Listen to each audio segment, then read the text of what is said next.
ഈ ഇരിക്കുന്ന ഐറ്റം എന്താണെന്ന് മനസ്സിലായി കാണുമല്ലോ. കോട്ടയം സ്റ്റൈൽ മീൻ കറിയാണ്. ചൂര മീനാട്ടോ ഞാനിവിടെ എടുത്തേക്കണേ. അപ്പം നമുക്ക് റെസിപ്പി നോക്കാം കേട്ടോ. ചട്ടി വെച്ച് എണ്ണ ഒഴിച്ച് കൊടുത്ത് അതിലിട്ട് ഒലിവ് പൊട്ടി വരുമ്പോഴേക്കും ചെറുള്ളി, പച്ചമുളക്, ഇഞ്ചി, വെളുത്തുള്ളി ഇട്ട് വാടി വരുമ്പോഴേക്കും മഞ്ഞൾപ്പൊടി ഇട്ട് കൊടുക്കുന്നുണ്ട്. 2 വലിയ സ്പൂൺ കാശ്മീരി മുളക് പൊടി ഇട്ട് കൊടുക്കുന്നുണ്ട്. മല്ലിപ്പൊടി ഇടുന്നില്ലേ.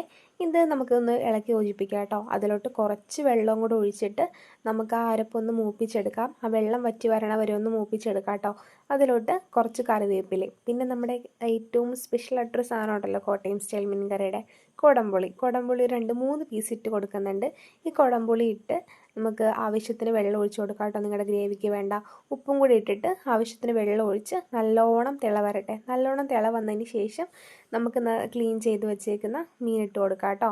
അപ്പോൾ ഇത് ഇളക്കരുത്, കൈകൊണ്ട് ഇളക്കാതെ ഇതുപോലെ ചട്ടി ഒന്ന് വെച്ച് കറക്കി കൊടുത്താൽ മതി. ഒരു 10-15 മിനിറ്റ് മൂടി വെച്ച് വേവിക്കാം. അത് കഴിഞ്ഞ് തുറന്ന് വെച്ച് ചാറ് വറ്റുന്നവരെ നമുക്കൊന്ന് വേവിച്ചെടുക്കാം കേട്ടോ. ഇതേപോലെ എണ്ണയൊക്കെ തെളിഞ്ഞ് വന്നിട്ടുണ്ട്. അപ്പോൾ ഇത്രയേ ഉള്ളൂ, സിമ്പിളാണ്. എല്ലാവരും ട്രൈ ചെയ്ത് നോക്കൂ.